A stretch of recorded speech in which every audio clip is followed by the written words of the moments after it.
Alors bonjour, je vais maintenant vous expliquer comment on peut brasser les images dans notre programme de mémo. Je vais juste vous faire remarquer que j'avais oublié mon T dans aléatoire un peu partout dans ma vidéo précédente. Là, ça fonctionnait pareil, mais bon, ça me fatiguait un peu qu'il me manquait un T, donc j'ai changé ça ici.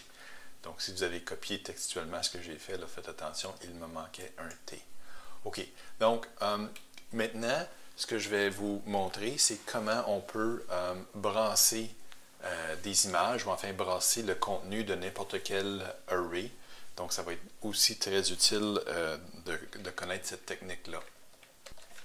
J'ai mis le lien ici vers une page web qui explique là, comment effectuer cet algorithme-là. C'est quelque chose de très, très, très connu. Bon, c'est en anglais, mais si jamais vous voulez le consulter, j'ai mis la référence ici. Bon, vous allez voir qu'il y a comme 4 étapes, quand même assez simples et assez intuitives pour brasser aléatoirement les éléments d'un array. Donc, ce que j'ai fait, c'est que j'ai fait un petit fichier ici qui va me permettre de vous illustrer qu'est-ce qui va se passer une étape à la fois. Donc, j'ai indiqué ici d'une façon un peu plus simplifiée les éléments de notre array qui s'appelle image au pluriel, avec le nom des fichiers, avec nos chiens, chats, cheval, cochon, lapin, etc. J'ai mis ici le numéro de l'index ou le numéro de tiroir de notre array. Et puis, je vais, enfin, pour les 3 ou 4 premières boucles, je vais vous montrer comment cet algorithme-là fonctionne. Donc, ce qu'on va vouloir faire, dans le fond, c'est prendre au hasard un des éléments ici et on va le mettre vers la fin de notre array. Donc, vous allez voir que c'est très efficace là, comme méthode. Et puis, donc la première chose à faire, c'est de compter le nombre d'éléments qu'on a dans notre array.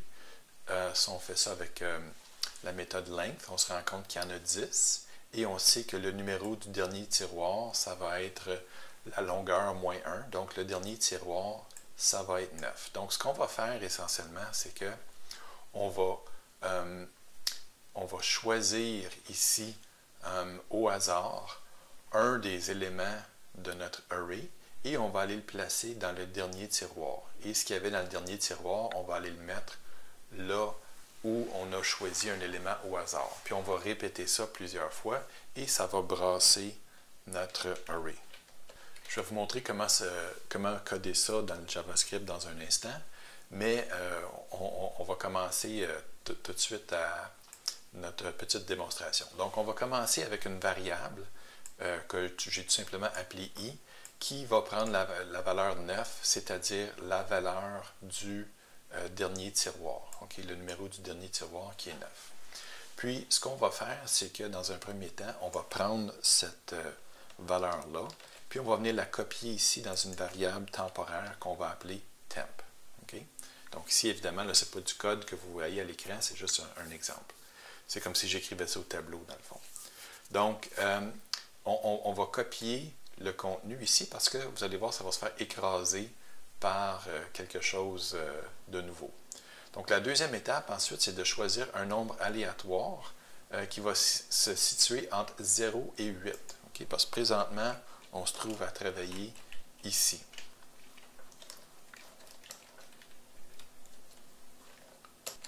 Okay? Donc, on va choisir un des éléments entre 0 et 8. Par exemple, on va utiliser notre méthode anti-aléatoire et disons que ça donne 4. Bon, là, ce qu'on va faire, c'est qu'on va aller voir qu'est-ce qu'il y a dans le tiroir 4. Dans le tiroir 4, on se rend compte que c'est cheval-1. Donc, on va prendre notre cheval-1 et on va aller écraser ce qu'il y a dans le tiroir numéro 9. Okay? Mais ce n'est pas grave, on peut l'écraser parce que, rappelez-vous qu'à l'étape 1, on avait fait une copie. Donc, on ne perd pas cette information-là. Donc, on prend ce qu'il y a ici dans le tiroir 4, parce qu'on a choisi un nombre au hasard 4, et on s'en vient le placer ici. Donc, ça, c'était l'étape 3. Et ce qui reste à faire maintenant, parce qu'on se rend compte qu'on a cheval 1 à 2 endroits, ce qu'il nous reste à faire, c'est prendre ce qui était dans le tiroir 9 et aller mettre ça dans le tiroir qu'on a déterminé au hasard. Donc, ici, notre lapin 2 qui était temporairement dans notre variable temp, on va venir le placer ici. Donc, on se rend compte que déjà, on a réussi à changer deux éléments de place. Donc, on commence à avoir un nouvel array qui commence à être un peu plus différent de ce que c'était. Maintenant, on va boucler et on va répéter le même processus. Donc, dans notre nouvelle boucle, notre valeur de i, on va la réduire de 1. Donc, i devient égal à 8. Et chaque fois qu'on va boucler, notre variable va diminuer de 1 et éventuellement, on va arrêter la boucle. OK, donc là, ce que j'ai fait, c'est on va s'attarder à la ligne 11 ici. J'ai mis mes petites flèches parce qu'on s'attarde à 8. Donc, vous allez voir que cheval 1 ici, étant donné qu'il a déjà été déplacé, on ne touchera plus à cette partie-là du array. Donc, on recommence maintenant. Donc, l'étape 1, c'est qu'on prend l'élément qui se situe dans le tiroir I, donc dans le tiroir 8, et on en fait une copie. Donc, lapin 1 ici, on va venir le placer dans notre variable temporaire parce qu'on va se trouver à l'écraser dans quelques secondes. Au hasard, on va choisir un nombre. Disons qu'on a choisi le nombre 2. Okay. Puis là, ce qu'on va faire, c'est qu'on va aller voir qu'est-ce qu'il y a dans le tiroir 2. C'est chat 1. On va prendre chat 1, puis on va venir le placer dans le tiroir numéro 8 ici, parce qu'on est dans la boucle où le i est égal à 8. Donc, on va venir écraser lapin 1. Enfin, on n'écrase pas un lapin, on s'entend là. On va venir écraser le contenu de ce tiroir-là. Et puis, c'est pas grave parce qu'on l'avait en mémoire. Et ce qu'on va faire maintenant, c'est que on va aller placer dans le tiroir 2 ce qui était dans le tiroir 8 auparavant. Donc, notre lapin 1 ici, on va le prendre, puis on va aller le mettre ici. Et voilà, on a un deuxième boucle qui est complété et on voit que tranquillement, notre array commence à être brassé. C'est le temps de boucler encore. Dans notre nouvelle boucle, notre valeur de i va réduire de 1. On est rendu à 7. Okay. Donc, on est rendu à 7. On voit que les tiroirs 8 et 9 ont été remplis par des valeurs qu'on a choisies au hasard. Et on fait la même chose. Donc, maintenant, c'est cochon-2 qu'on va placer dans notre variable temporaire, parce que ce tiroir-là va se faire remplacer. On va choisir un nombre aléatoire, cette fois-ci entre 0 et 7, mais 7 exclu. Donc, ça va nous donner un nombre entre 0 et 6. Par exemple, on a choisi, par exemple, 5. Donc, si on choisit 5, on va aller voir ce qu'il y a dans ce tiroir-là. C'est cheval. On va prendre le contenu ici de cheval 2 et on va aller supplanter ce qu'il y avait dans le tiroir 7. Et finalement, on va prendre ce qu'on avait dans notre variable temporaire et puis on va aller mettre ça dans le tiroir 5.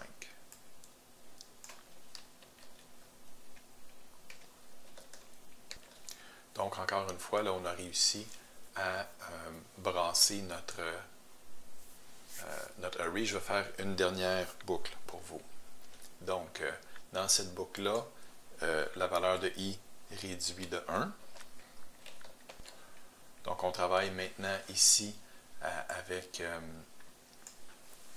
le tiroir numéro 6. Les tiroirs 7, 8 et 9 ont déjà été remplacés par des valeurs au hasard. Donc, ce qu'on va faire, c'est qu'on va prendre ici ce qu'il y a dans ce tiroir-là, puis on va le copier temporairement. On va choisir un nombre aléatoire. Disons qu'on choisit le nombre 0. Oups, excusez. On choisit le nombre 0. Donc, 0, c'est chien 1. On va prendre le contenu de chien 1 et on va venir supplanter ce qu'il y a ici dans ce tiroir-là. Et ensuite, on va prendre ce que l'on vient de supplanter, ce qu'on vient d'effacer, ce qu'on vient d'écraser dans le fond, et on va aller le placer à la position 0 qu'on avait choisi au hasard. Okay. excusez, j'arrête pas de faire ça.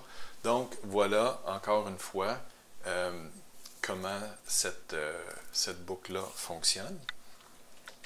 Allons voir maintenant comment ça se traduit tout ça en JavaScript. On voit ici qu'on a une boucle. OK? On a une boucle avec une variable qu'on a définie comme étant i, qui, au départ, prend la valeur suivante. On regarde le nombre d'éléments qu'on a dans notre array. Il y en a 10. Pour avoir l'index du dernier élément, on soustrait 1. Donc, on commence ici, dans notre cas, nous, à 9. On va boucler pendant que la condition i supérieure à 0 est valable. Donc, on va faire 9, 8, 7, 6, 5, 4, 3, 2, 1. Et on va s'arrêter là. Et puis, à chaque fois qu'on boucle, on va réduire la variable i de 1. Donc, ça, c'est une façon, quand on fait i moins moins, ça prend la valeur de i et ça retranche 1. La première étape, c'était quoi? C'est de prendre, rappelez-vous, quand on a commencé avec i égale à 9, on est allé prendre l'image qui était située dans le tiroir qui avait la flèche, par exemple, ici. Si on était rendu à la boucle 6, par exemple, on prend cette valeur-là et on la copie dans temp. C'est ce qu'on se trouve à faire ici. Par la suite, on choisit un nombre au hasard. Le nombre au hasard doit exclure le numéro du tiroir dans lequel on est en train de travailler. Donc, par exemple, ici, il fallait choisir un nombre aléatoire entre 0 et 5. Donc, il fallait donner le maximum de 6 ici dans notre méthode ou dans notre fonction anti-aléatoire. Donc, on allait chercher notre nombre aléatoire comme ça. Et puis, ensuite, ici à la ligne 47, qu'est-ce qu'on fait? C'est qu'on va placer dans le dernier tiroir l'image qu'on a choisie au hasard. Donc, on avait choisi, par exemple, dans notre cas ici, on avait choisi cochon 1 qui était dans le tiroir 0. Donc, on va chercher ce qui est dans le tiroir qui a été choisi au hasard ici. On va chercher le nom du fichier et puis on va mettre ça dans le tiroir dans lequel on est en train de travailler, ce qui se trouve être le tiroir 6 présentement.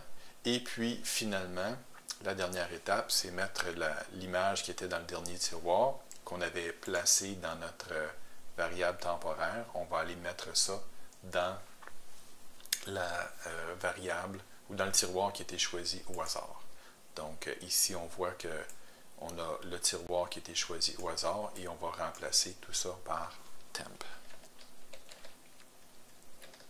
Donc, voilà le fonctionnement de cette méthode-là, qui est très, très utile pour brasser des éléments d'un array. On va peut-être avoir à se servir de ça aussi un peu plus tard dans l'année. Donc, je vais arrêter la vidéo là, puis dans une dernière vidéo, je vais vous montrer comment intégrer tout ça ensemble pour notre jeu Mémo.